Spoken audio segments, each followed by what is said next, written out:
Well, no sooner has the checkered flag stopped flying in China than we're here in Bahrain and ready for another weekend's Grand Prix action. I can't wait for this one, Martin Brundle, and a very different demand this weekend to last. Without doubt, it could be one of the hottest Grand Prix in history. It's a challenging racetrack, very tough on the brakes for the cars, in particular some big stops around here.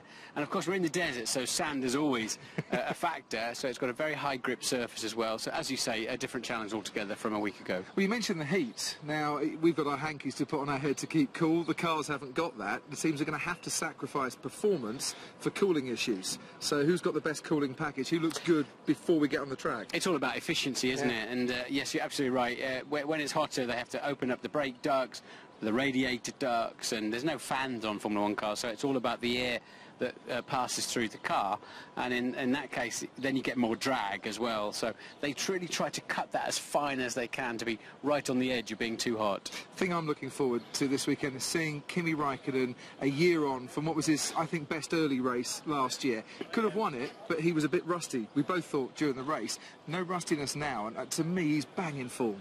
He's absolutely flying. He's 33 points ahead of where he was after 3 races in 2012, and so he really is on great form. He can take it to Alonso and Hamilton and Vettel and Button, and he has the confidence. He keeps getting to the end of the Grand Prix too, so he's on a 31 race finishing streak. Now there's a commentator's curse if I ever heard one.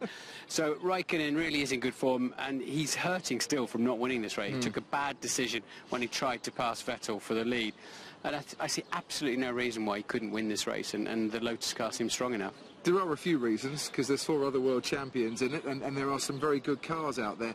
Are we getting to a stage now where actually the competition is so close at the top, then one man might be favourite, but one little slip-up could let in a number of guys? Well, absolutely. I mean, remember that we had 7 different winners in the first 7 races last season. We're already on 3 this year, and it could well be 4 this weekend. So it's about managing the tyres. We've got a double DRS zone where they open the rear wing and get that extra 12, 13 miles an hour down the straight. So I think that'll play a big role here as well. But it's all about managing the tyres, managing the heat, and beating some world-class competition in very fast cars.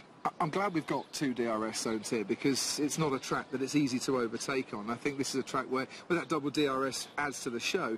In China and Malaysia, maybe we had a bit too much overtaking, certainly in Malaysia. Well, we have to wait and see what happens this weekend first, because as the tyres are degrading and Pirelli have changed the combination that they're bringing here, they've stopped bringing the soft tyre here, which I think makes a lot of sense, because in China last weekend we effectively had a qualifying tyre and a race tyre, and it made for a very boring qualifying, didn't it, because some drivers didn't even bother to go out on the racetrack and set a time, including world champions. So you're absolutely right. I think it has been a problem overtaking here.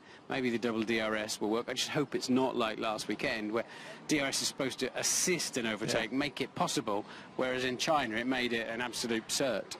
But this weekend, at least you got the DRS zones a little further apart, so you're not necessarily going to get that close in one and then have the advantage of DRS the next time out. But Kimi Raikkonen might have the advantage of a car that's good on tyres. Sebastian Vettel and Red Bull have still got a car that is mightily quick. And as I speak, a few drops of rain are starting to fall as well. I don't think we're in for a wet weather weekend, but there is a forecast of thunderstorms for Friday. And Friday's where we start our coverage on Sky Sports F1 HD. 9:45 in the local time here, 7:45 back home for your first practice session. The race is at 1 o'clock, so you can have a lie-in as well. What better than that? Formula 1 and sleep this weekend, and a brolly please, because it's starting to rain a bit heavier.